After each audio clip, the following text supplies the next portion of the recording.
And you can tell when I was flying over, I could see people live in concentrated areas. Even the wealthier neighborhoods, people live in clusters generally because humans like to be near each other to be able to exchange ideas, hopefully, and take advantage of good association. So that's what we're doing tonight. And I really am deeply grateful for all of you for using your youth to lean in and learn so many things. It's a polytechnic place, so there's lots, whatever you want is available, right?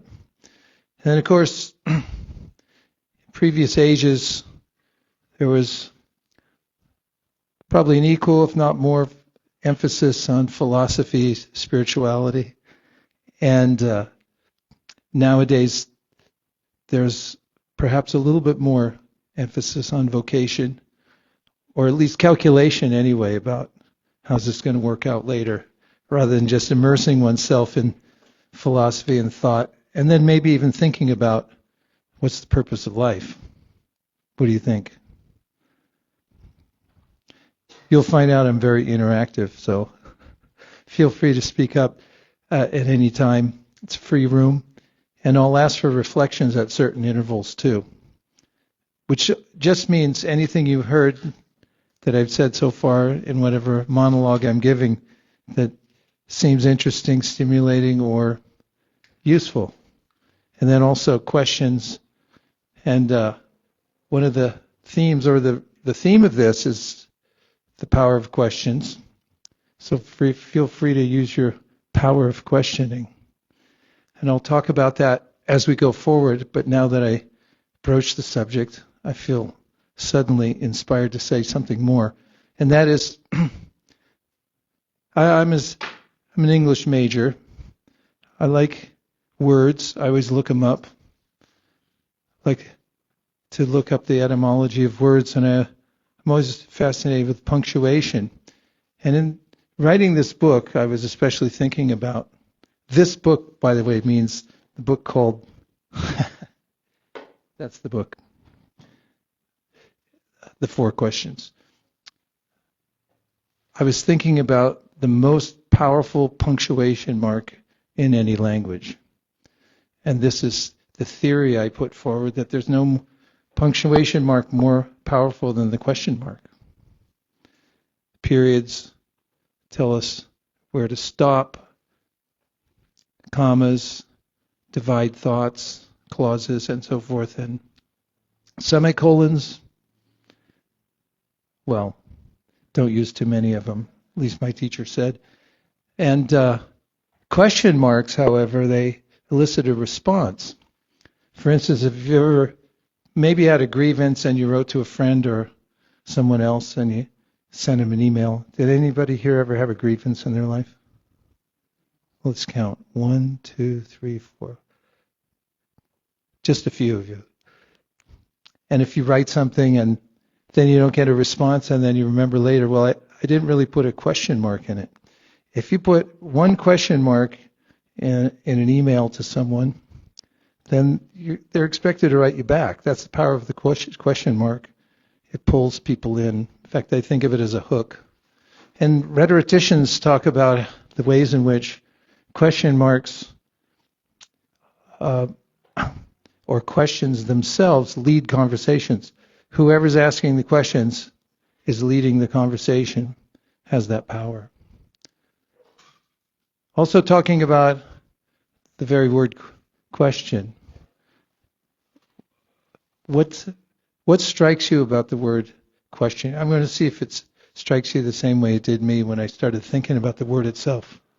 Do you ever think about words? You just look at it, you might take it for granted, then suddenly you think, oh yeah, what does this word mean? Where did it come from? And what are the elements? What are the parts of this verse? What about question catches your attention? You haven't read the book, right? Well, I just, I see the word quest in the word question, so... and you read the book? Some of it, yes. Okay, all right. Did you notice that about quest? Yeah. I had never noticed it before until I started thinking about questions, and I writing about the power of questions. It has the word quest, and when I looked it up in the etymological dictionary, it has a little history, and it goes back hundreds of years, and it talks about quest being a search for the Holy Grail. And then there's ways in which a question, as is stated in the ancient wisdom literatures that I've studied since I started this practice of bhakti yoga many years ago, starts off with the directive in Sanskrit, atato brahma jignasa, which says that atato means therefore. And Brahma means that which is beyond just the mundane. Mundane meaning there's various levels of consciousness and awareness of various energies in the world, and beyond just the material elements, say the ancient wisdom literatures like Bhagavad Gita, which defines material energy as being inert, and it gives the elements as earth, water, fire, air, ether, mind, intelligence, and ego. These are the gross and subtle material elements. But then it says beyond these, there's a superior energy. There's an energy that's above matter. What is it? The energy that's above matter.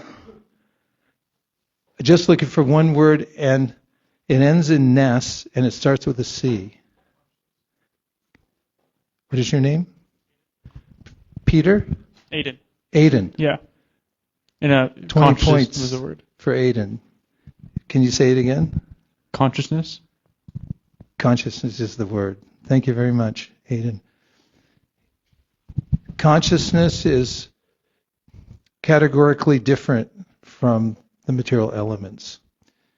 And it's known as the most amazing of all energies. For instance, like right now, if you look at somebody else in the room, that's kind of dangerous though, isn't it? Don't do it when you're driving. If you look at the person next to you, they're like, what are you looking at me for? But if you look at somebody right now, I just looked at Aiden, and he's looking back at me. Who is that? And I could see you looking. Did you try it? It's a little unnerving, right? You feel that little ping that happens in the room as soon as everybody looks at. If you look at somebody else, another conscious entity, then suddenly there's this, I don't know, it's not a collision, but there's a spark that happens because there's someone there with free will, volition. There's a person looking back. And what is that? Even if you look at an animal, you look at a cat and the cat's looking at you, you're like, who are you anyway? In the Bhagavad Gita, Krishna says, this energy is what's amazing about the world. It's what animates the world. It's consciousness.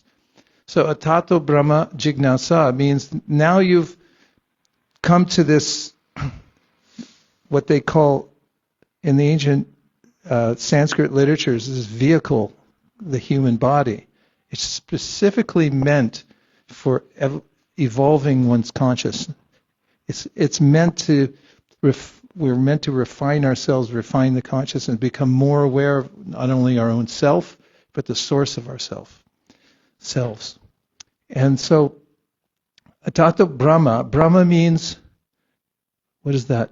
Conscious energy, and the reservoir of all conscious energy. And jignasa, it's spelled J-N, and the N has a squiggle over it, Gnasa. In Sanskrit, the word for knowledge is gyan. Can everyone say gyan? What word do you think is there in English? That's one of the most strangely spelled words in English. K-N-O-W. I remember in grammar school looking at that and thinking, come on. You're kidding me, right? K-N-O-W spells know.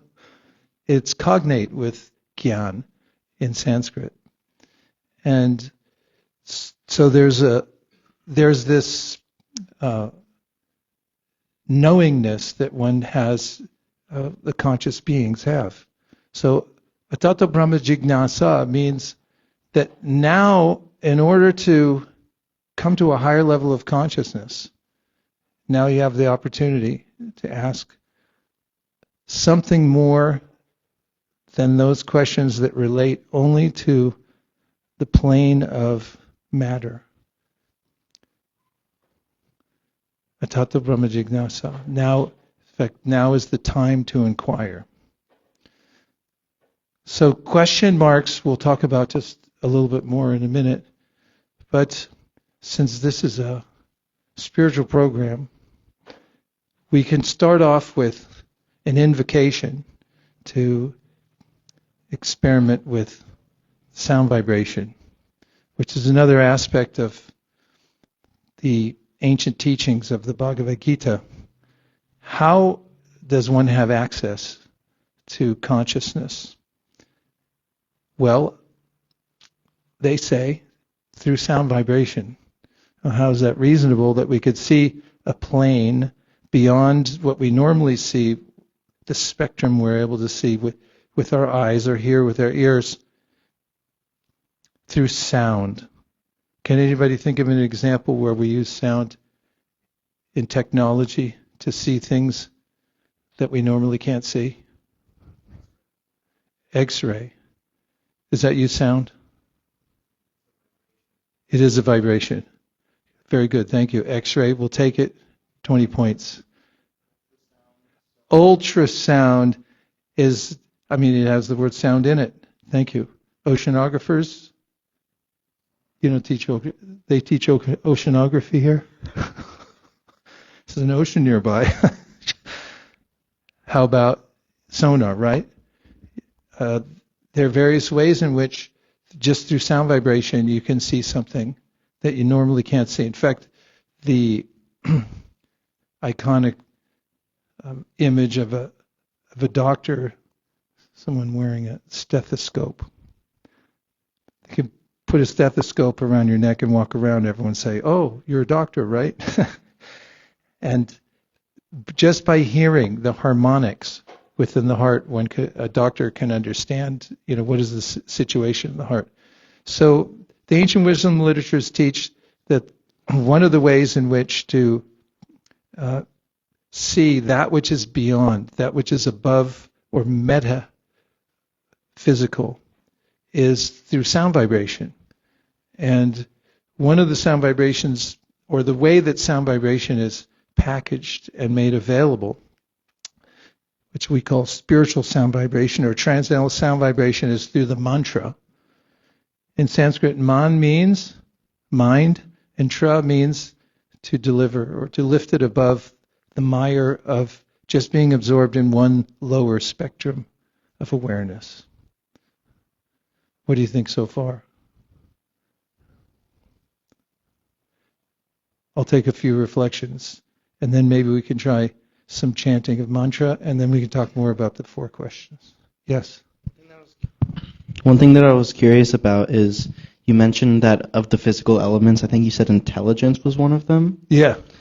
Where is the line between intelligence and consciousness, and what does intelligence mean in this sort of context? It's like software. So the earth, water, fire, air, ether, these are the hardware.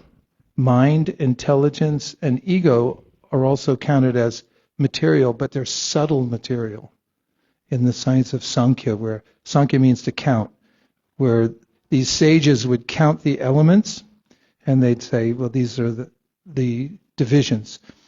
And mind, intelligence, and ego, there's a hierarchy. This is described in the Bhagavad Gita, where Krishna says that the lowest of all are the senses. Above the senses are the mind, and the mind's like the clearinghouse. We have senses outward facing to the world, and they're taking in information in all the time. That gets aggregated there within the mind. And then the intelligence, the intellect, is said to be above the mind. And it has discriminating power, hopefully. And it does have discriminating power.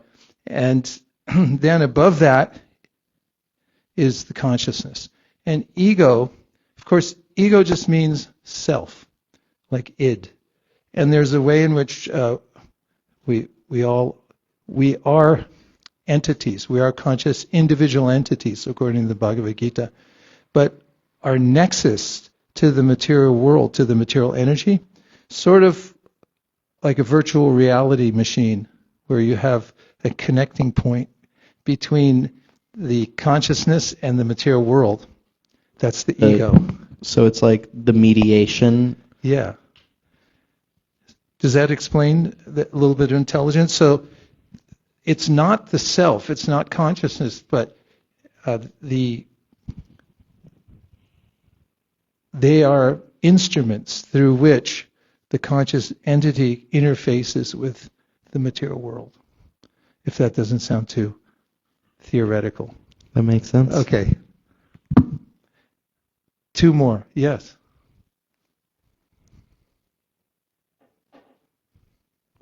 Yeah, so you were talking about the idea of sound. Yeah. And when I think of sound, I know, and the sounds we hear every day are one frequency.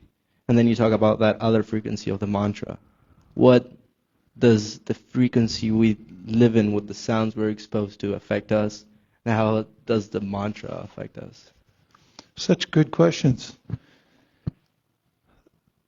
In the context of Bhagavad Gita, who here has heard of Bhagavad Gita or read it? Bhagavad Gita, it's conversation. It took place, according to the history, 5,000 years ago at Kurukshetra. And interesting context, it was at the beginning of a huge battle. And the person who's the student is called Arjuna. And Arjuna is famous as a martial artist, great warrior, the most famous at that time in the world.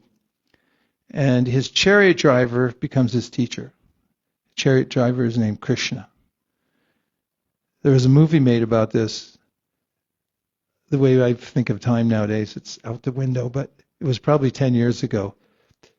And it was a movie called The Legend of Bagger Vance. Doesn't ring any bells, right? The author, who's a fan of Bhagavad Gita, and it became a popular book and then a movie, was about a golfer whose caddy then became his teacher. So they're in that context of the Bhagavad Gita. We talk about Krishna describes how the material world has three modalities called sattva, rajas, and tamas. Sattva means its nature is to give light, clarity. There's a sense of being virtuous. The middle modality is called rajas, and it's characterized by frenetic activity or activity itself, and it's those who are affected by rajas have a sense of intense longing and desire, and in rajas one attains one thing after another, but is never satisfied. There's always something more. Hedonic treadmill kind of territory. And then tamas, which is the lowest of the modes, which is characterized by sleep, darkness, ignorance, forgetting oneself, and so forth. So these modes pervade the world, Krishna teaches in the Bhagavad Gita, and they're always mixing in different ways. So dependent on the three modes of material nature and how they're affecting the sound vibration that you're hearing, that's the kind of effect it'll have on you. Some music you might characterize closer to sattva. Some might, even if you think about it now, classifications of music. Can you think of some music that might be more rajasic more in the mode of passion, where it's really amped up, maybe really fast, passionate.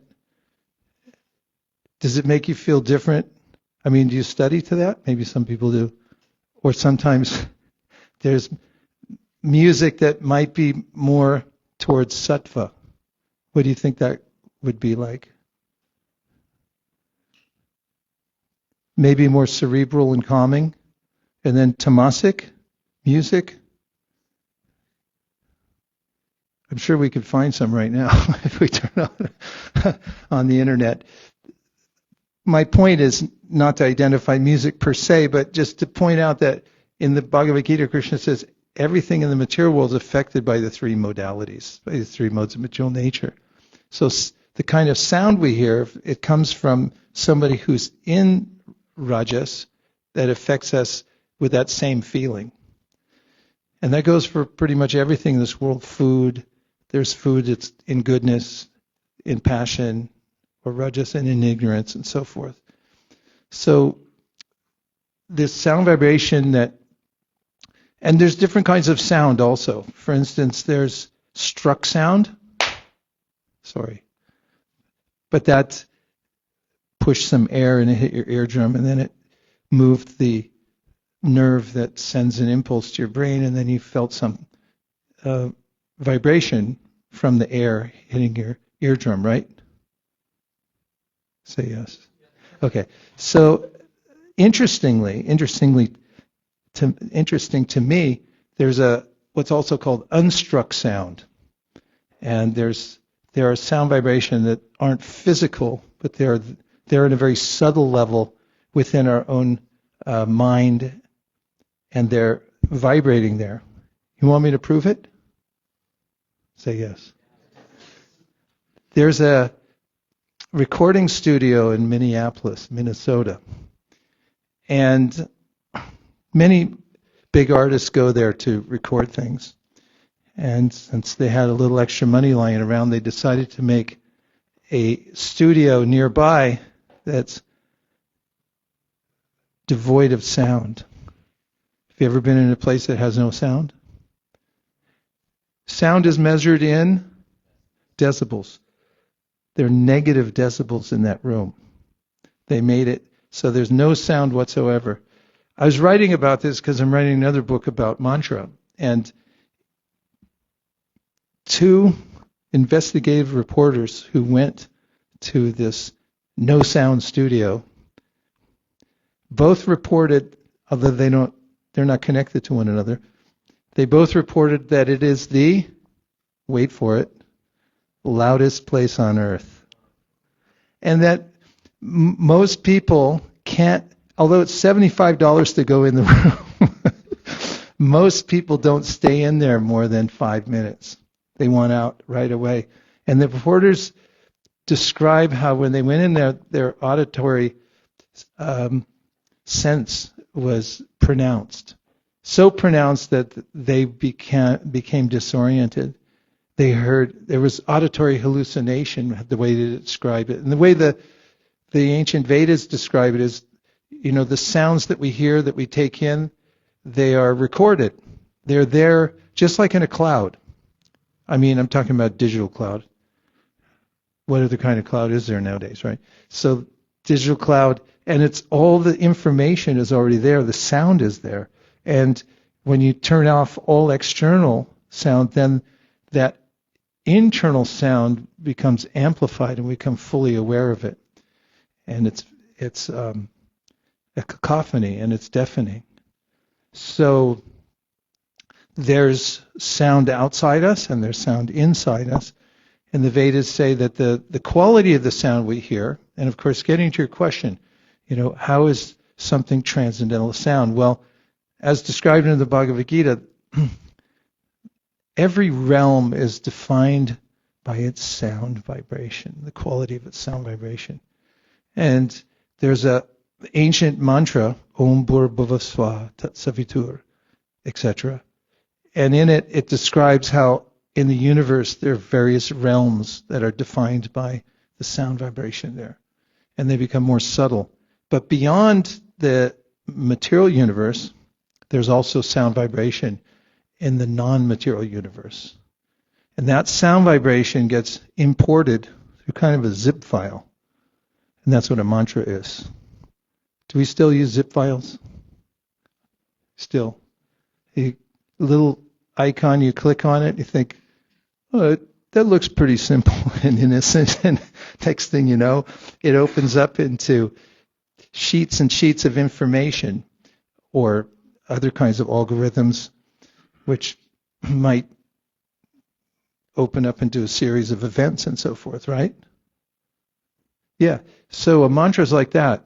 It's sound which is taken from the spiritual world and imported through those who are spiritual scientists. They've received it in a particular way, and they've preserved it, the quality of it, and then they represent it. And then I guess the best thing is just to test it out.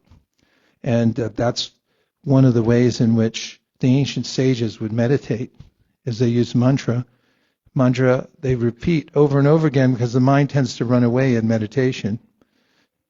And then you bring it back to the sound of the mantra, and the sound has its own power, just as physical objects. Have you ever done an experiment with tuning forks? I have, because I bought some. I use them a lot of times when I go to give talks, and they're fun for the whole family. You got two tuning forks and a rubber mallet. They're attached to wooden hollow boxes, I think made out of balsa wood, something that's very light. And you whack one of the tuning forks, and it'll make this slightly intense vibration. And then you grab it, and then the other one keeps going because it was next to it, and it picked up.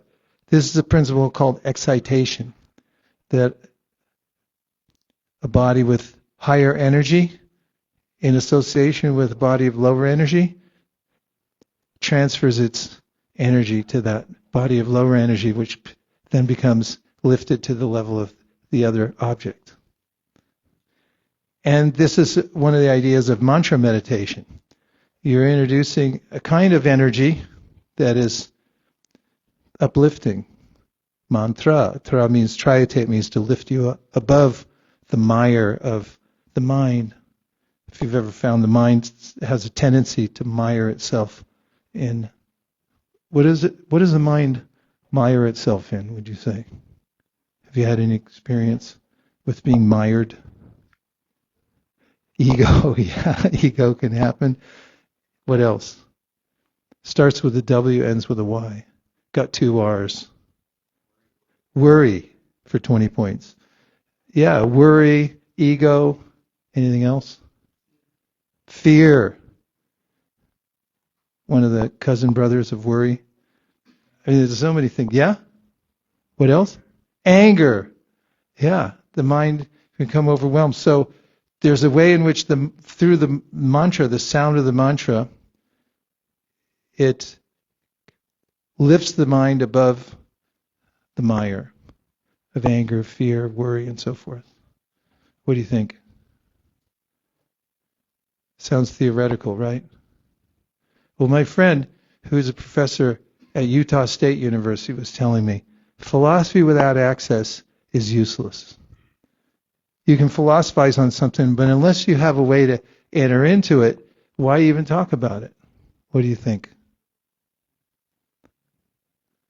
So shall we try it then?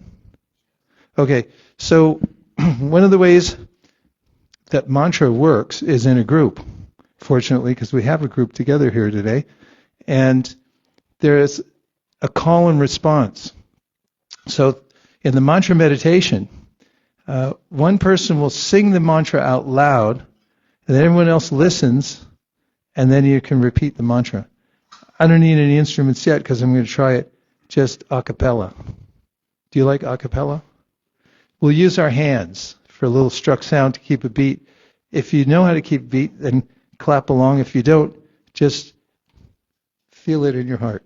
So the mantra has 3 words. Do you have a card or something? This is called the Ma mantra. It's a very ancient mantra. In recent years, thousands of years ago, recent in terms of Vedic history, it was mentioned in an ancient literature called Upanishad. Have you ever heard of the Upanishads? Where did you hear of it? It's around, right? It's a fairly well known. If you study Eastern philosophy, the Upanishads, what they are is a summary of the vast philosophy of the Vedas, and they start with the spiritual aspect of it, because the Vedas have all kinds of teachings about health. Like, have you ever heard of Ayurveda?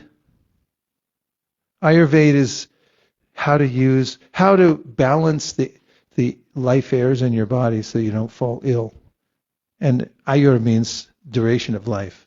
And then there's Dhanurveda, martial arts, and how to defend people who need to be defended. And then there's categories of knowledge about how to live in harmony with the world. And then there is a section that comes to the point of saying, well, wait a minute, I'd like to look a little beyond this world. I want to know more about consciousness, and rather than just being in harmony with my body and mind and intelligence, I want to know about the consciousness part. That's where the Upanishads start. And I'm going to tell you something very interesting about Upanishads, so if it ever comes up at a class, it'll give you an insight into these literatures. Upanishad in Sanskrit means to sit up close. That's why I asked you to move up. Upanishad means sit up close. Why do you think they're called Upanishad? Sit up close. I'll give you a clue. When you go to a class, I don't know if it still works, but it worked when I went to university, and that is, I'd sit up really close to the teacher and I'd really lean in and listen very carefully. And even though I was not the smartest one in the room by any stretch of the imagination, I always did well in the class for 2 reasons. What are the 2 reasons I did well in the class for sitting up close? 1, because I listened carefully, and 2, because the teacher liked me. As teachers like it when people listen. So there's this exchange, a deeper exchange, right?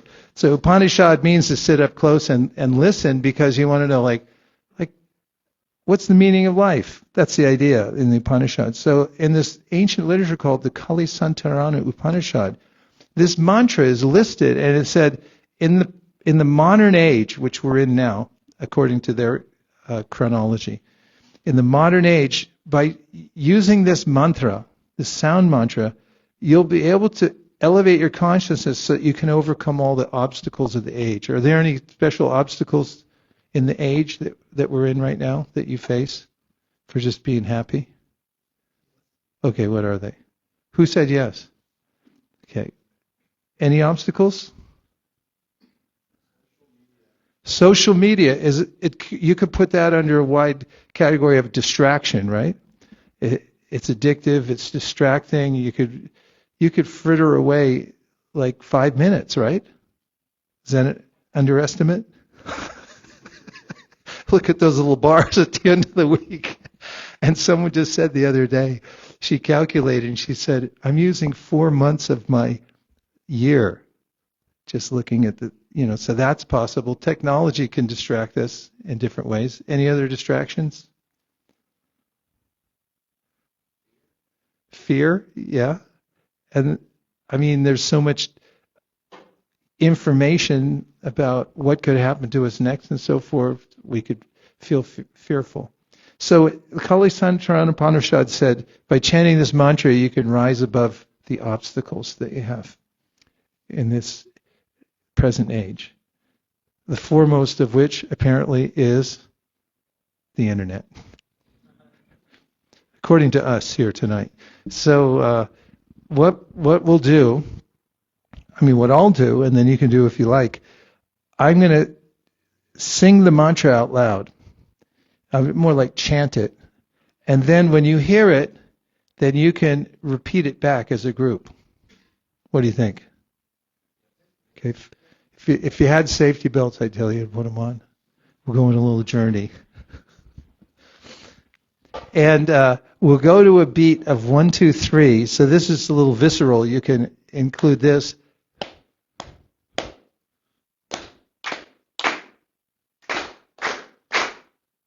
And don't speed up. Keep a nice, steady, slow beat. And I'll sing it. And then you can repeat. Hare Krishna, Hare Krishna, Krishna Krishna, Hare Hare, Hare Rama, Hare Rama, Rama Rama, Hare Hare. It's all you.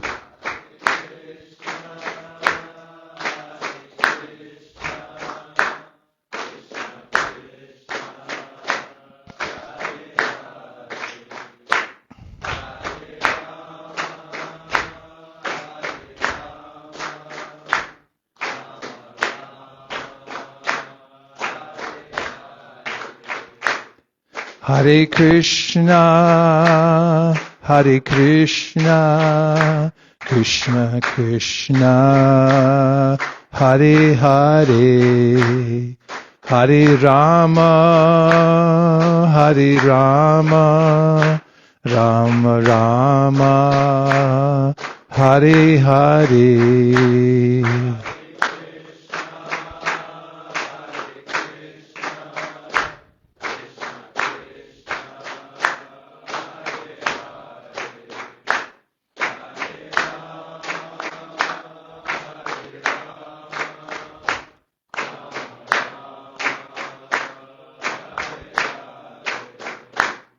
Hare Krishna, Hare Krishna, Krishna Krishna, Hare Hare, Hare Rama, Hare Rama, Rama Rama, Hare Hare.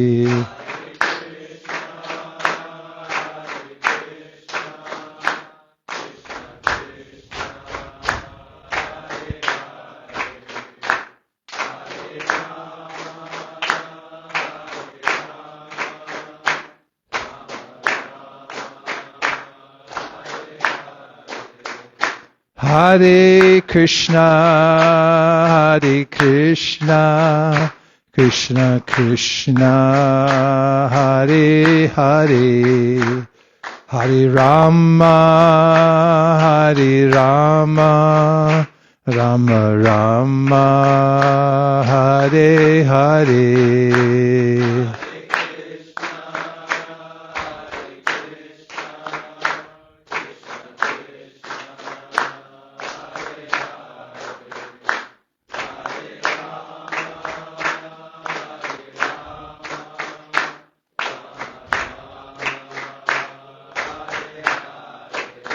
Hare Krishna, Hare Krishna, Krishna Krishna, Hare Hare, Hare Rama, Hare Rama, Rama Rama, Hare Hare.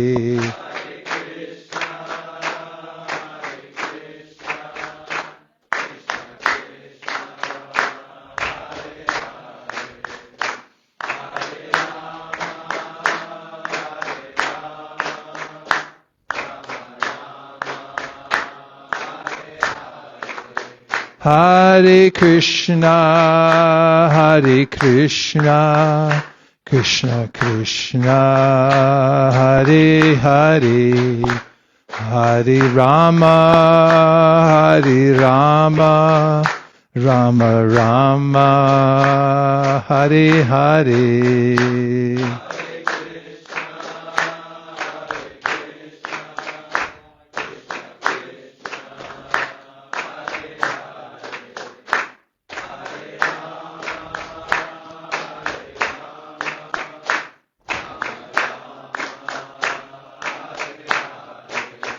Hare Krishna, Krishna Krishna, Hare Hare, Hare Rama, Rama Rama, Hare Hare. Last chance.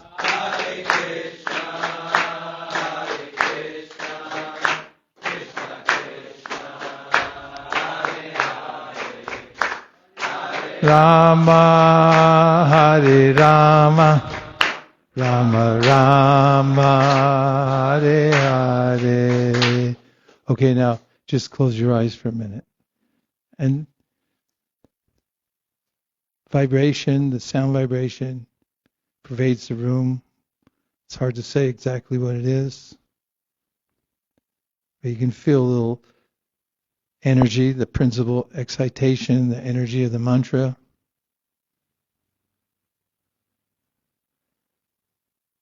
It's meant to uplift the consciousness.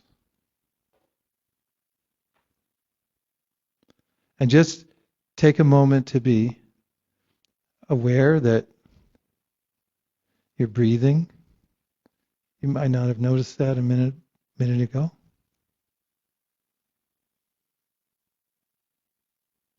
And just take a minute to observe your own sense of awareness. Be aware that you're aware, that you exist. The word to be, the verb to be or is,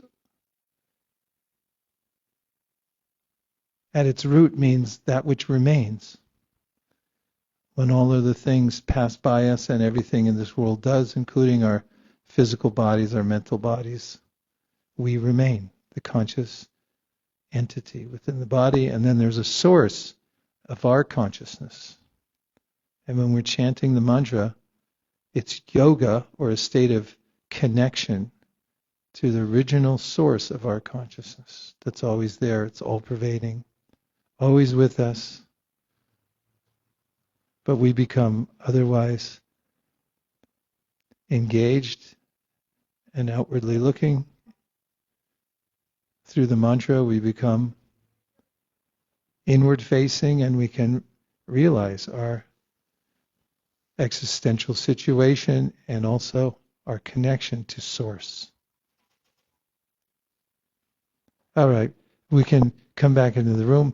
Thanks, everybody. It's a little scary chanting the mantra sometimes because you don't know what's going to happen, right?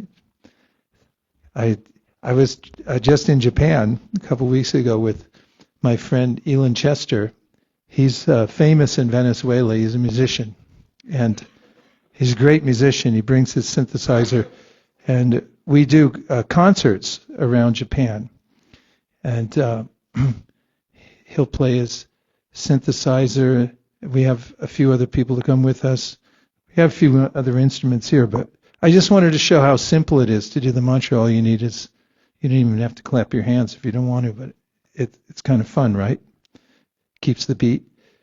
And he was telling me that he's from Israel originally. Now he lives in Venezuela. He grew up in Venezuela. And he told me the word abracadabra. Have you ever heard of abracadabra? It's not a word, it's a phrase, really. Say it, abracadabra. What did you ever use it for or hear it in context of? Yeah, abracadabra. What it actually means is that which you speak will manifest. So there's a sense of when we speak something, and we know this, it becomes manifest in our lives in many ways. Like if you say something, and have you ever said something and you wish you hadn't? Only 3 people, right? I could make a long list. So the mantra is a way of, you're very deliberately using your power to speak, to connect to a higher stratum. And this is the idea behind mantra. So what about all these, did you want to comment on the experience? Was it, use one word to, let's try this. one word to describe how you felt during the experience. There may be more words, but try to use one that describes it. Yeah? Peace? Okay. Yes? Powerful? Yeah? Unison? Present. Wow, these are great. Anybody feel awkward? Yes. Bright. Oh, fantastic. I was once at a convention where we were presenting some literatures, and I met two businessmen from Africa, and they were asking about the Bhagavad Gita. And after they got the Bhagavad Gita, I said, I'll teach you the mantra. And I gave them a little card with the mantra on it, and I said, just repeat after me. And I said, Hare Krishna. And one of them started to say Hare Krishna, and his friend said, stop, don't do it. And I said, well, what is it? And he was telling his friend, you don't know what's going to happen if you chant that. That's why I thought of abracadabra, because there is some, we do have some sense of our own connection to the universe, and there may be things that we say that they could open up something. They could be revolutionary. We could change in some way. Okay, speaking of change, I'm going to say I would like to make a few points about the power of the question and the question mark. In the book, I've given 4 questions that I extracted from various parts of the ancient wisdom literatures, which help to orient us towards our highest interest in life. Would you like to know what the 4 questions are? Okay, I hope I can remember them after I wrote the book. The first one is, what is my purpose? Would you like to repeat it? My purpose. There's a way in which one could go throughout a whole day without thinking about why one is doing something or doing anything or doing everything. Is that possible? We just do it by rote, or we do it in an automatic way. Possible, right? What about 2 days? 2 days in a row. How about a week? A month? How about a year? How about 10 years? Possible go 10 years without stopping and saying, why am I doing this? What's my purpose in doing it? What about one lifetime? You get to the very end and you say, like, why did I do anything? Or why didn't I do other things? We hear about this a lot. In fact, I mentioned it in my research. I found a woman who talked a lot about how, as she was working in a hospice, so many people at the end of their life wish they had asked more questions about their purpose, why they were here, and so forth. Personally, growing up as a kid, I had a really big question about my purpose. I wanted to know one thing, or several things, but one of them was why I had to die. And when I was in kindergarten, President Kennedy got assassinated. And later on, of course, there were a series of assassinations at that time. It was a tumultuous time. It was a time around the Vietnam War. And later on, one of my friends from high school had gone hiking with another friend and had wandered off in the wilderness and was never found again. There were various stimuli during my youth that augmented my hypersense of the tenuous nature of life. And I was always thinking there must be something higher, some other purpose, besides just following the status quo. So that's when I started to inquire, and I found that because of my sincere inquiry, like what's the purpose of life? What's my purpose? I was taken on a quest. I felt as if I was being guided. There was serendipity, serendipitous events one after another that, looking back, I thought, oh, I was being led along because of my inquiry to find my purpose more and more. And going back to that first question in the ancient wisdom literature that says a tato brahma jignasya, 20 points for anybody who remembers what that means. I may not have emphasized it enough, but a tato brahma jignasya means now, therefore, it's your time to inquire. And now, therefore, means because you've come into the human life, you have a developed intellect, now you can ask really big questions. Don't worry about as much maintenance questions. Maslow said there's some hierarchy. You need some basis in life. But aim for the very top and ask the biggest questions you possibly can. Like, what do you think is like some huge questions that you could ask beyond the realm of just, I need a job, where do I find it? Who said that? Yeah. Why did you think of that? It's a really good question, and I put it in the book. And there's a story. Yeah, would you like to say more? Since I was a young kid, that seems to be, the prominent question that underlines kind of all other questions about like what should I do for a job and what should I, like how should I live my life is based on trying to figure out who I am at a kind of foundational level. And not That's a big question, right? Yeah. It's in the book. There's a story of two historical figures who were very powerful and wealthy, but they felt unfulfilled. Have you ever heard that scenario before? Somebody was powerful and wealthy, and they felt unfulfilled. Anybody? You can think of any modern examples of anybody who's mentioned that they were unfulfilled? I can think of Jim Carrey. He talks about it.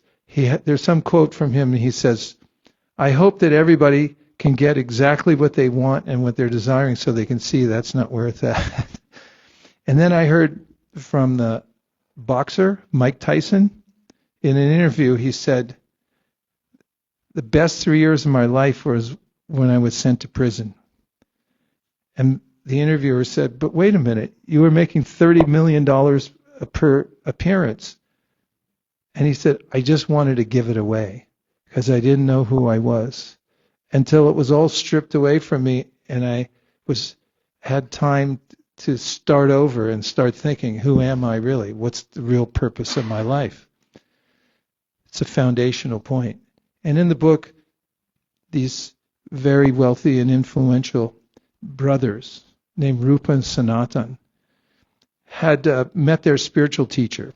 Actually, before they were Rupa and Sanatan, they had other names. They were Dabir Kas and Sakar Malik, and they worked in the governmental system in Bengal. One was acting as a prime minister, and the other one was managing all the finances for the government. And then they quit, and they went to this teacher who was very famous at the time, who was teaching Bhakti Yoga. His name was Chaitanya, and he was a monk. And actually, the emperor under whom these two brothers worked said about Chaitanya, when he saw him, people used to follow him everywhere, and he would teach these simple principles that anyone could have access to practical spiritual life. And one of them was this chanting that we just did. And the emperor himself, who was not really a spiritual person, but he said, this person must be spiritually powerful because tens of thousands of people follow him, but he's not paying anybody. He said, tens of thousands of people follow me, but I have to pay them all, otherwise there'll be a revolution. And they were highly educated, these two brothers. One of them knew 7 languages and was known for authorship and rhetoric and just management skills, very powerful personality. But when they met Chaitanya, the first thing Sanatan said was, "Who am I?" He asked that question, "Who am I?" And it seems so foundational, but in the Bhagavad Gita, there's this point that I might mistake who I am.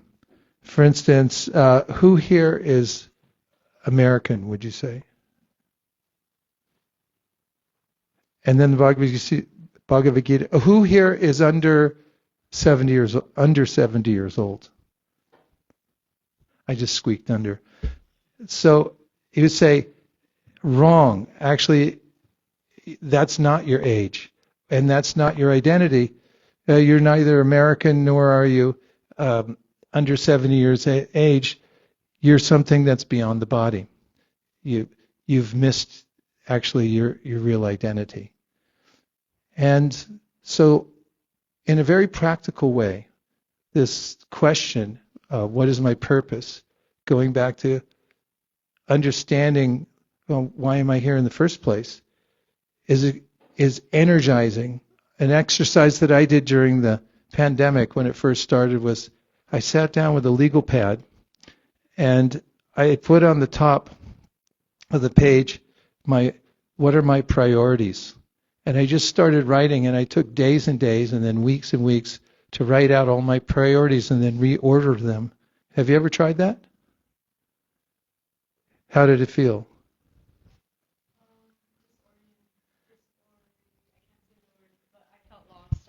You felt lost after you listed them all? Yeah. Why do you think that was? Because I hadn't spent enough time looking at my priorities. Yeah. And when you wrote them down, did it give you more focus to look at them? Yes. That's how I felt also. So this is one of the senses of what is my purpose, is to reorder and look, what are my actual priorities? What's most important? And as I mentioned in my research, I found this person who worked in a hospice saying that most people don't think about it until at the very end, and thinking like, why, what were the most important things in my life? What was most important to me? Second question is, how may I be of service? So when I'm trying to be comfortable in this world, is it ever completely successful? This is something that the sage I mentioned, the teacher Chaitanya, had come to, and he said, the world is not meant for our comfort. It's meant as a cosmic schoolhouse. It's meant so we can learn something and improve ourselves and come to a higher awareness of our own consciousness. And he also pointed out that when we think of service, we're naturally aligned with our nature to do service. When I think of why aren't people serving me better, then we feel naturally agitated and nobody ever serves us enough. And therefore, he mentioned, and it was one of the questions, or one of the answers that he gave to the brothers, and saying, your nature is that you're perfected in service. It's your actual identity as a servant. It sounds sometimes, just the word servant, it may sound like, wait a minute, I want to be the master, not the servant. But you find that those who serve the best end up being the most successful in any realm. What to speak of feeling aligned? And I'll give you an example. Have you ever been to a gathering, like a family gathering or otherwise, where you felt out of place and you weren't sure who to interact with? I've noticed that in any circumstance, if you go to something like that and then you say, do you have any service for me? And someone might say, okay, why don't you move those chairs? You can help. Why don't you move those chairs out of there? Oh, from here over to there, help get set up. And then suddenly you're an insider. Instead of being someone who feels awkward on the outside, then next thing you know, because you're asking for service, you're one of the insiders. More people will come in and they'll say, oh, that person must be an insider. He's doing service. Chaitanya pointed out, he's the teacher who taught these two brothers and who brought this ancient teaching of bhakti yoga to the modern day, said one of the ways that we are perfectly aligned is through service. So asking the question, how may I be of service, has an immediate aligning effect when we ask ourselves that in any circumstance. And you may find that you're feeling out of place because you're not being served enough. But then if you ask, well, how may I be of service? Then suddenly you feel better. What do you think is better, to give or receive? That's what 70,000 Canadian college students said. It was in my last book. They said, when interviewed, 95% of them said it's better to give than receive. There's a natural sense that we have. We want it to be service givers. Just by giving, we grow.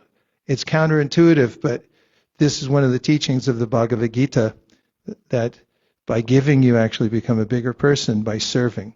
Third question is, what's the lesson? You try saying it once. Now, have you ever had a reversal in your life? Small, medium, or big? Like you expected something to go one way and it went another way? Anybody? Please say yes, or I'm going to feel really bad. I'm the only one that goes through them constantly.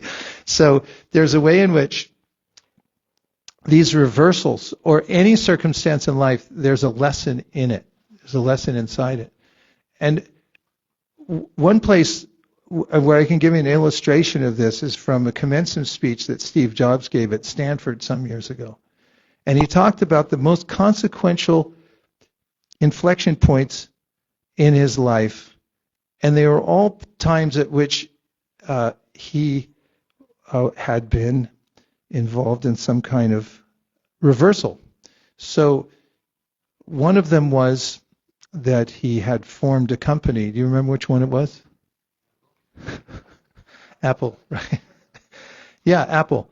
And did you know in the history that after a while he was developing his board of directors a little more, and he invited a famous CEO to come help and get them out of the position they were in at the time. And then he got kicked out. He, meaning Steve Jobs, got kicked out of his own company. Did you know that?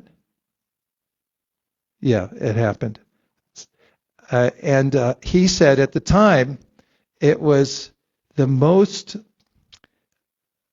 devastating thing that had ever happened to him.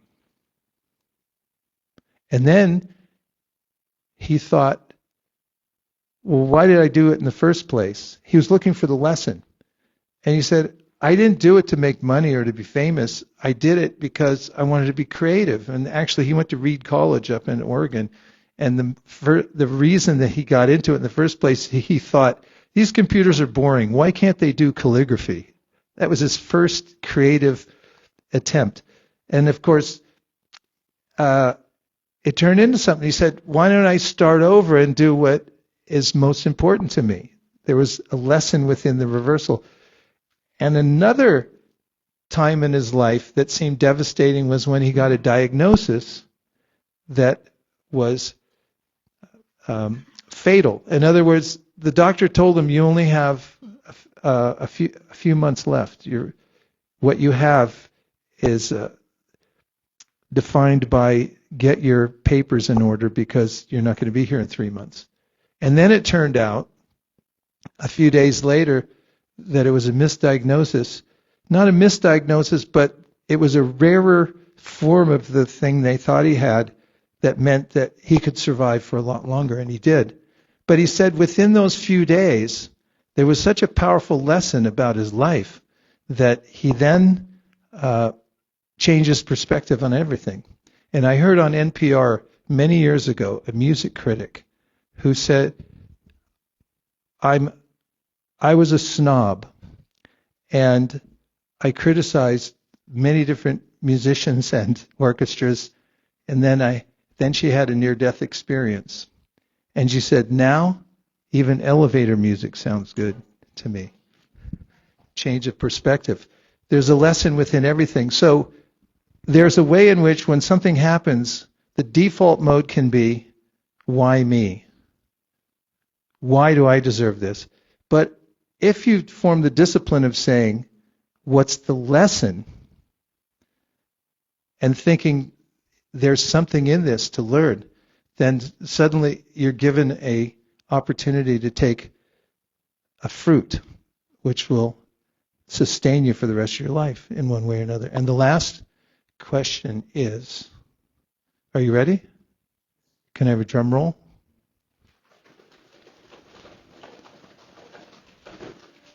Where am I investing my attention right now?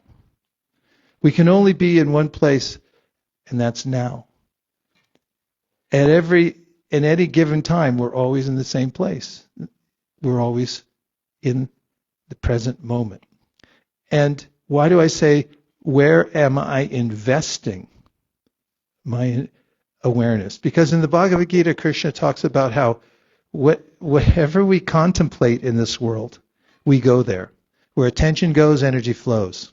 So there's a way in which he says, Jyayato Vishayam Pumsam Sangasteshu Vajayate, which means if I look at something and I start contemplating it in the sense of, I want that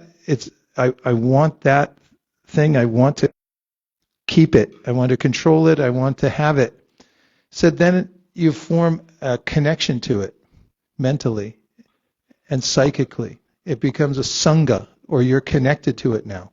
Just like there's plenty of cars here in San Luis Obispo. True or false? Of course, that's subjective, if there's plenty or not. I wouldn't know. There seem like there's a few cars here. Now, does anybody here have a car, or do students don't need a car here in San Luis? You have a car. So what is your name? Yeah. Nick. So, Nick, did you park here on campus? Let's just say you parked out here, and we're sitting here, and Nick parked his car here, and we hear a screeching noise, and sounds like metal against metal. And by triangulating, Nick is thinking that was my car that just got hit. And how does Nick feel now? Horrible? What are the physical symptoms? Maybe perspiration a little bit. I mean, if you're on a biofeedback machine, maybe you could figure it out, and the heart starts to go a little bit. And let's just say, Nick, thanks for going along with this. You go to the door, and you look out the door, and you look at the car. It wasn't your car. Anybody else have a car? What is your name? Michael? It was Michael's car. How does Nick feel now? I mean, he doesn't know it's Michael's car, but how do you feel? Probably better, but Probably still better. bad. That And how do it's you his car. feel? Yeah, I know you're going to feel bad for him. So how do you feel now that it was your car? Yeah, upset. And so we went from a scenario of all of a sudden feeling bad, and then I changed, and maybe my biometrics changed and everything once I figure out it wasn't my car, it was somebody else's car. There are plenty of cars, and there are several of them here in San Luis Obispo, I'll bet right now, are being scraped one way or the other.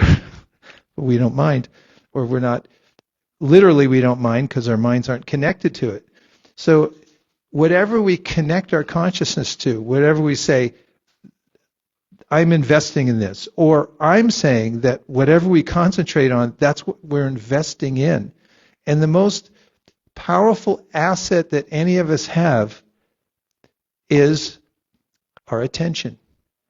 It's what we give our attention to. And therefore I use the word investment. We're investing in something. And for those who study finance, what is ROI? Not even study investment. You're just putting some money in Charles Schwab somewhere, right? It's like return on investment. What's your major? Okay. That'll work. And we call it, or at least I call it in the book, ROA, return on attention.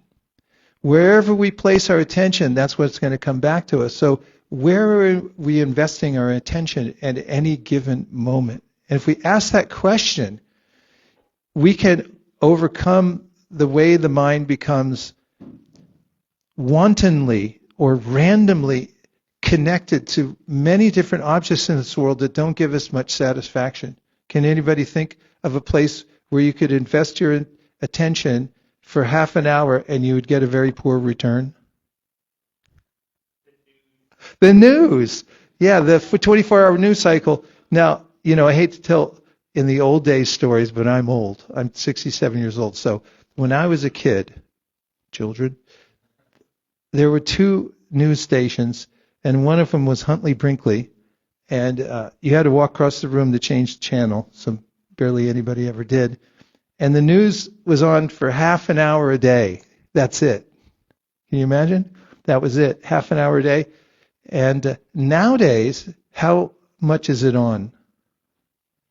24 hours a day, and it's souped up just to catch your attention to say like, oh no, oh yes, oh good, and it's sensational all the time.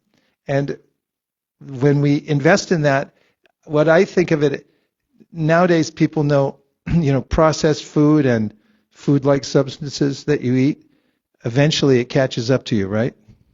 Say yes, because you live in an agricultural community, you got fresh food and vegetables, and what is that, farmer's market down the road.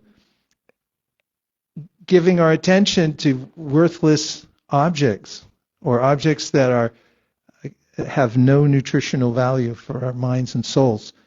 This is one of the ways that we can fritter away our life and lose the greatest asset that we have, which is our attention. So the question, it's very helpful, I find, to ask, where am I investing my attention right now? Brings me back into the present moment. I think, okay, what's purposeful? Where can I put it where I'll actually feel satisfied? And that's one of the sciences that's talked about in the Bhagavad Gita. Is there a way to invest your attention so that you feel satisfied, so that you feel happy? That's why I called this book, The Four Questions, A Pathway to Inner Peace. Because there's the power of the question, which you can formulate at any time, and if you use these questions that are suggested from the ancient wisdom literatures, and you replace any of the other questions that take you into victimhood or not use any question at all and simply become mired in the mind's reactions to the world. If you do ask deliberately, then you'll find that it is a pathway to inner peace. That's a good way to end. Any reflections? I better check the time. We'll be here all night, folks. Just kidding. I'll just take a couple of questions or reflections. The reflection's easy. Let's do that first. A lightning round of reflections, which means anything that you heard from the beginning of this meeting. You take that microphones. You can unburden Nick unless he wants to speak. Make him hold that. Anything that you heard that sparked something that you found interesting, helpful, that you take out of here, and if somebody grabs you outside by the arm and says, what was that guy talking about in there? What's the one thing that you would say? Lightning round. On your mark, get set, go. I've heard the term mantra before, but I didn't understand the Sanskrit definition of it with regards to the mind and kind of how the energy raises you up higher. So the purpose of mantra that you use is the most eloquent explanation that I've heard so Thank far. Thank you. I'll just say something about that. When we were in Japan, I go there regularly, and there's a place, one of the places I stay is in Tokyo, and nearby there's an idyllic area with a stream going through it. And oftentimes older men who are apparently retired go there and fish. And they spend a long time fishing. And I sometimes and some occasions have watched them. And they're very patient, and they keep putting their lure out, and again and again and again. And after some time, fish bites the lure. And of course they caught a fish. So I think of the mantra like that. The mind is like a fish. It can head off in any direction at any time. It's one of the hardest elements or instruments that we have to control. In fact, it's said in the Bhagavad Gita that the mind is so difficult to control, it's like trying to control the wind. However, the mantra has this attractive feature. And if you keep putting it past the mind, imagine you're fishing, and pull it past, pull it past, pull it past. At one point, the mind will grab onto the mantra, and there's a way in which the mind enters into the mantra, and the mantra enters into the mind, and they become one. And then you can attain that state of being fully aware not only of your higher self, but also the source of yourself through the power of the mantra. Thank you very much for bringing that up. I won't embellish so much on all your reflections. I'll just let them be from now on. We'll take 7 more. Challenge to this. Okay, go ahead. Here's number 1. 1 out of 7. About you're talking about Steve Jobs Yeah. and how he lost his company or he got fired, and what really matters wasn't the job, I think, but just questioning what your purpose is in life. Amazing. It's important. Amazing. Good to remember, right? Yeah. Okay. Here goes 2 out of 7. We'll come right back to you, Nick. Yeah, that's okay. So have you found an answer to what your purpose in life is? Yeah, definitely. I found that, actually, I became a monk when I was 16. And it was because I resonated so deeply with the Bhagavad Gita. And then I met a teacher who was teaching the Bhagavad Gita. And I resonated especially with the way he had commentated upon the Bhagavad Gita and the way he lived his life. He was elderly when I met him, my teacher. And I was impressed with his lifestyle, his integrity, and also his writings. And then I asked to become a student. And my purpose became entering into the teachings of the Bhagavad Gita and developing the qualities that Bhagavad Gita says one may develop by living the kind of lifestyle that the Bhagavad Gita and my teacher had advocated for. And I found it to be very helpful.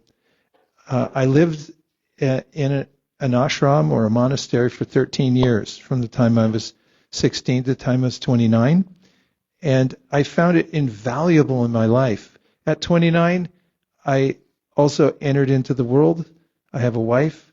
I have a house. I've had a business. I'm retired. My wife had a business. We learned so much. I didn't know my wife when I was a monk, but we met later. She had also practiced the same kind of thing. And what we learned in the contrast between what we had learned living in an ashram life and then applying it to the world was edifying.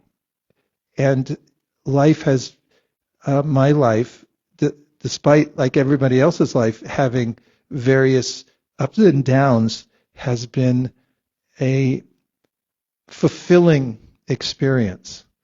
And it also helped me to fulfill that sense of purpose that I had when I was a child. Is that okay? Thanks for asking. Okay, Nick, you're 3 of 7, right? Yeah.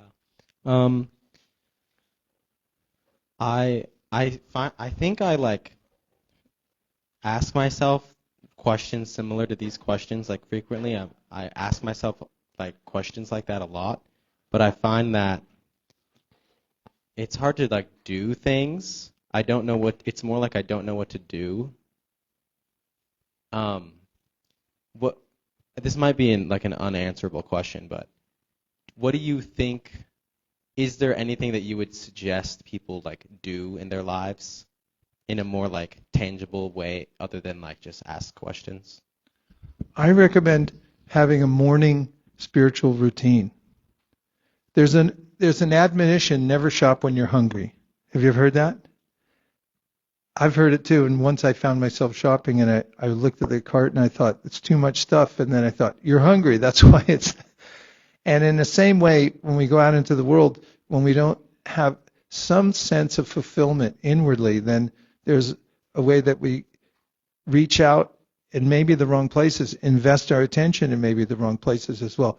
What I recommend in a very practical way, there are a few spiritual practices that you can do in the morning when you first get up that lay the foundation for the rest of the day.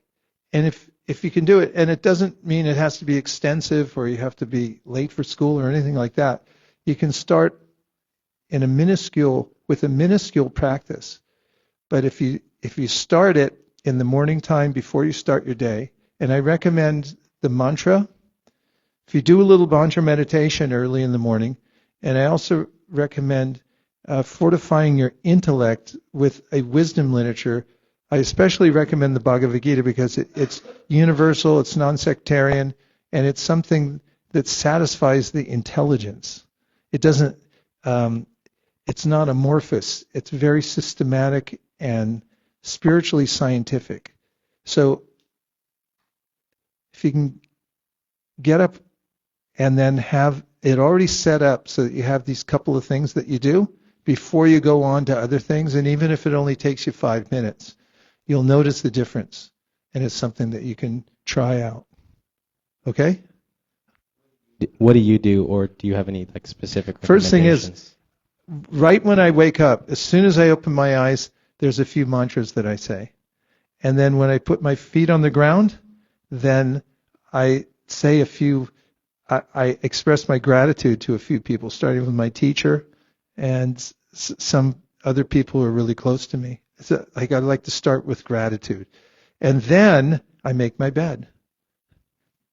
I get it perfect, because it's something I learned in the ashram. It's almost like military training. You get up early. In fact, in the ashram, we wake up at 3:30 a.m.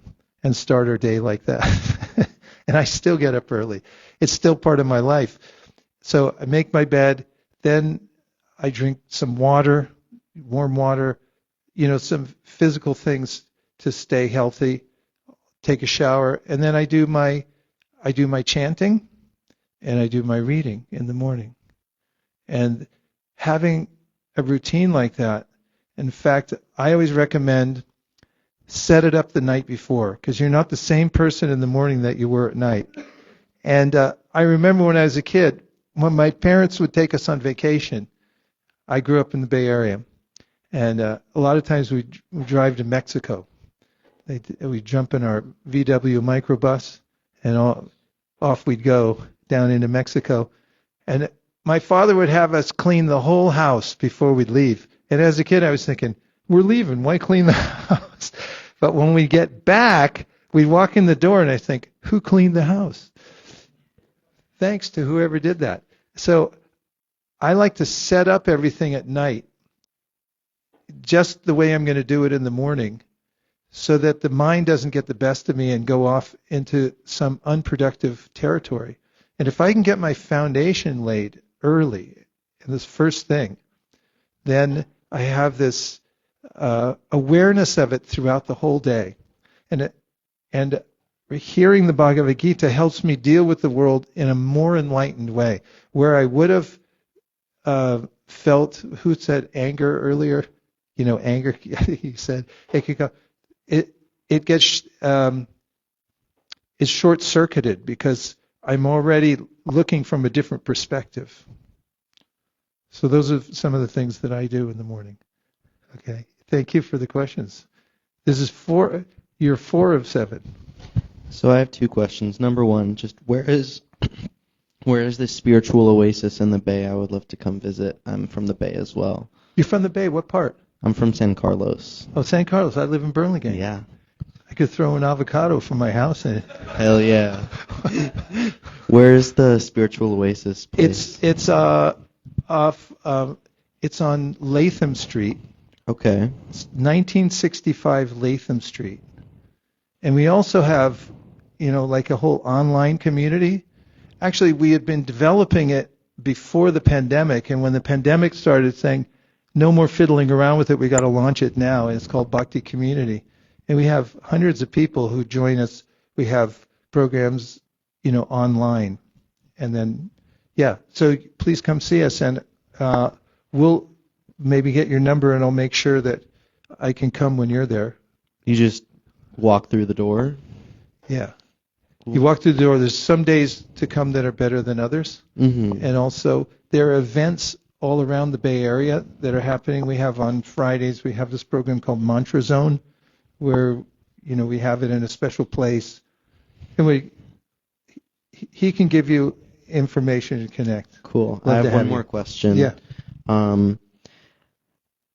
One of, I guess, the biggest difficulties in my life with bringing attention or like being mindful of where I put my attention is when I feel that I need to do something urgently, when I feel stressed about something, and when I feel like I'm responsible for other people in some way, shape, or form.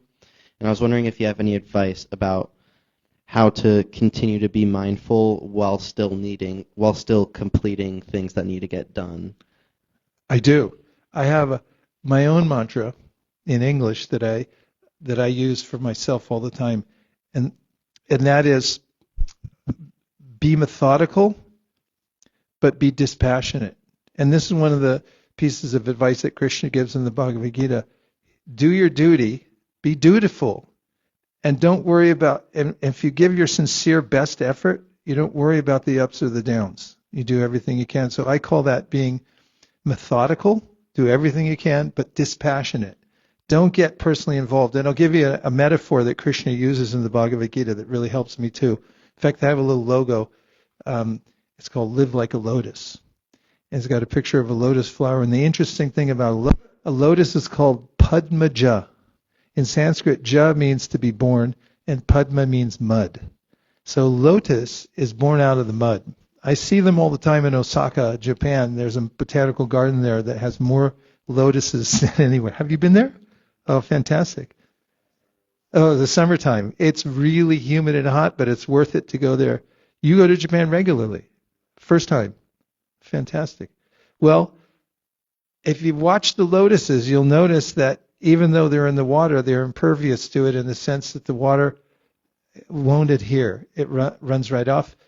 And it's also the metaphor of the lotus is apt because although it comes out of the mud, it's the most beautiful flower. So in a similar way, Krishna says, if you live in the world like a lotus, and how does he say to do that? He says that when your intention is to do something in service, and you do it dutifully, then you're not affected by the results, whether it's good or bad. Because he said either one, it's the same side of the same coin, good or bad result. You can get attached to the good, and then you can reject the bad. But he said it's not your result. And an example my teacher used to give is a bank teller. I'll give a short quiz. Are you ready? Okay. Bank teller counts $1 million over the counter every day. And then one day she says, what's $1? I'm just going to take it off the stack and put it in my pocket. A, that's all right because it's only $1. B, it's not okay and she'll probably get fired because it's on camera. A or B? That's right. And so you have millions of dollars, it's only $1. But Krishna is saying, don't touch anything in this world. It's not yours. Unless it's your quota, then you keep it. Otherwise, everything you deal with, do it in service. So whatever instance you're dealing with, do it as an offering in service and do the best you can and then the result will not adhere to you. You can't keep it anyway because it's not yours, the result. Great questions. Was that both of them? Okay, thank you very much. We're up to number 5. 5 out of 7. Yes. You mentioned moments of serendipity. How would you explain Moments them? of what? Moments of serendipity. Serendipity, yes. Yeah, how would you define them or explain them? Well, I mean, the way I would explain that is metaphysically. In the Bhagavad Gita, Krishna talks about how there's a super consciousness in the world. I'm minutely conscious, but there's also a super spirit or a super consciousness. And although I'm aware, but barely, of my body, I mean, I don't know how stuff works. I just eat and it gets digested. There, according to the Bhagavad Gita, there's what's called a Paramatma. I'm called an Atma, but then there's a Paramatma, which means a supreme Atma that oversees everything and everyone, and it's where all intelligence comes from. And if you've ever noticed that if you're working on something and you're trying to figure it out, and then all of a sudden the formula comes into your mind, you're like, hey, thanks. You're noticing it's coming down to you. So serendipity, when we ask these questions, what's my purpose? How may I be of service? Who am I? Why do I have to die? If we sincerely ask these questions, we'll start noticing a series of events that happen. At least I can say for myself, I saw ways that I came in contact with the right person at the right time. I ran into a book. A friend of mine from high school in 1972 just brought me a Bhagavad Gita. It was just a tiny little book. I'd never heard of it before, and I started reading. It was just the translations. And that was serendipitous from my continually asking what I was saying. I'm asking the universe, like, why am I here? What's going on? What's the purpose of life? And then the answers started to come. And there's this sense throughout many of the world spiritual literatures that if you ask, then the question is, the answer is forthcoming. It'll come to you in various ways that you couldn't have arranged for yourself. And as Steve Jobs said, giving that example, said, it's hard to connect the dots going forward, but if you look backwards and you say, oh, look at all the ways in which I was connected up. So there's a very strong emphasis on trusting your intuition. And if you are sincerely asking, then be very aware of the kind of answers that are coming. Did that answer your question? Okay, thank you very much. Okay, what are we up to? 6 of 7. I'm getting nervous now.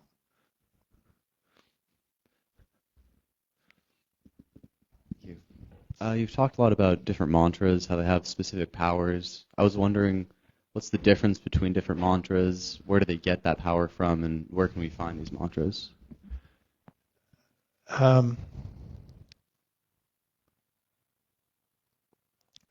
Well, there are many.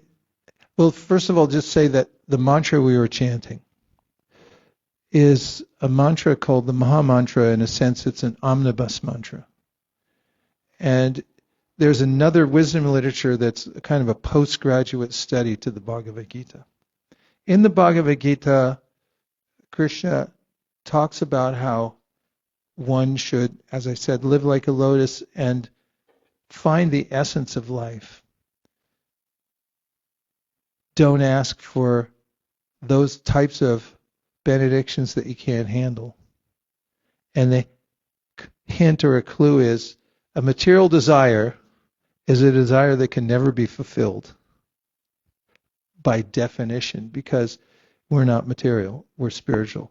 And anything we get, and you may notice this in your life, whatever desire you have that's fulfilled on a material platform, it wanes almost as soon as you get it. In fact, the best time is before you get it, and then as soon as you get it, it's like, it's not what I thought.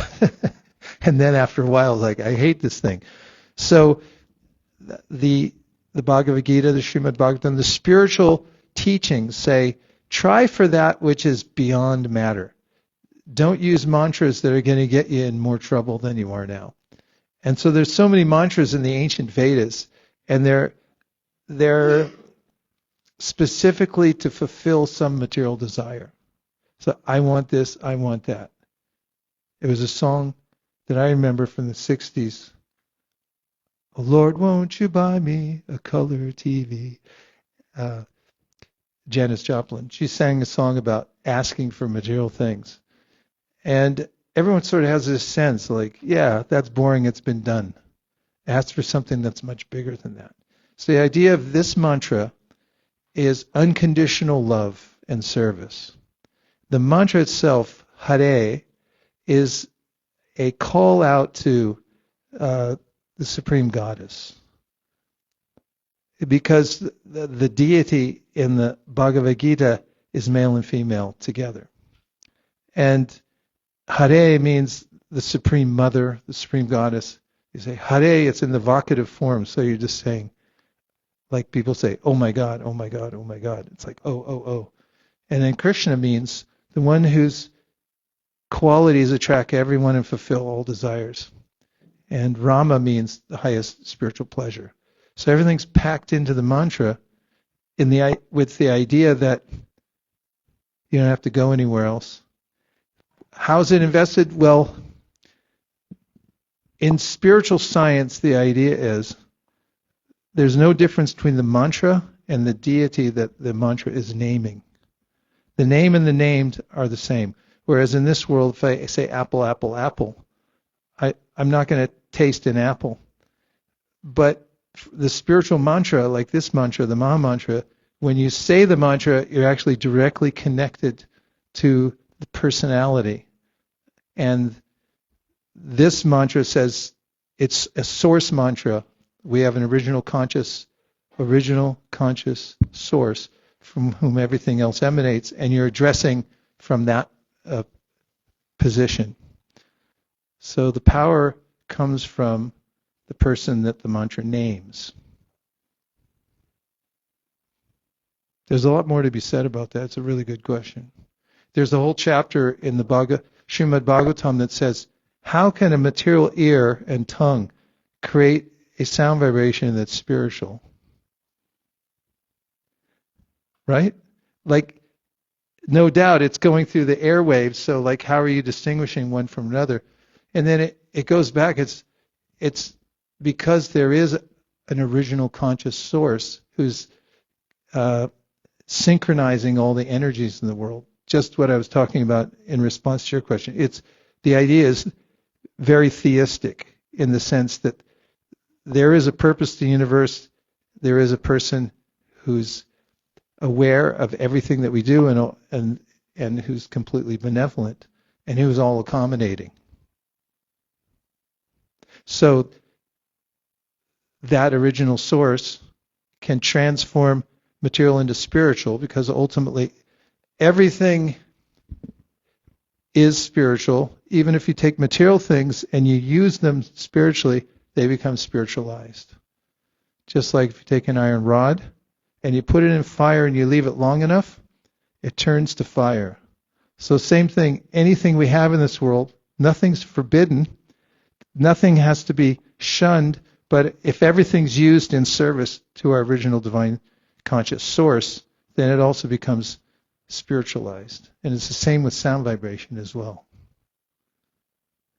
You were number 6. Good questions. You're ready to go. You're ready to go. Were you going to ask? Okay. Go ahead.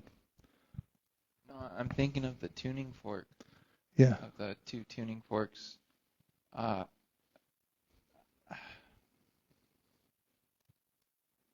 can it be like pure, or like the transmission be pure between the guru and the disciple?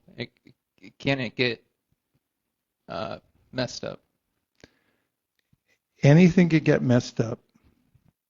So one very simple principle Krishna gives in the Bhagavad Gita that is helpful, and Occam's razor, the simplest solution is usually the best,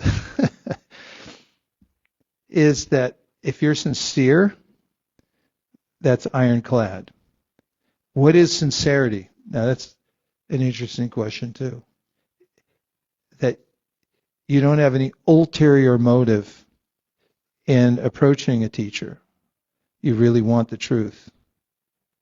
I think there's a famous line from a movie, "You can't handle the truth." And there's a sense sometimes people don't want the truth, so they'll insincerely ask. Like, I'll give you an example. My teacher told me once, there's a line of teachers that go back ad infinitum, because that's how the teaching gets passed down. So one of the teachers from the line that I come from was named Gorkishore Das Babaji. Babaji means that he retired from society. He'd live away from people, and he only chanted all day long. He was totally absorbed in the mantra. And then there was a wealthy person that came from the city, which was Calcutta. And he was thinking, I have everything. And I'm really rich, and I'm famous, and everything like that. Only thing I don't have is a spiritual guru. So let me go to this. He's the best one. He's famous, even though he lives away from everybody. And I'll just go ask him, and then I'll have everything.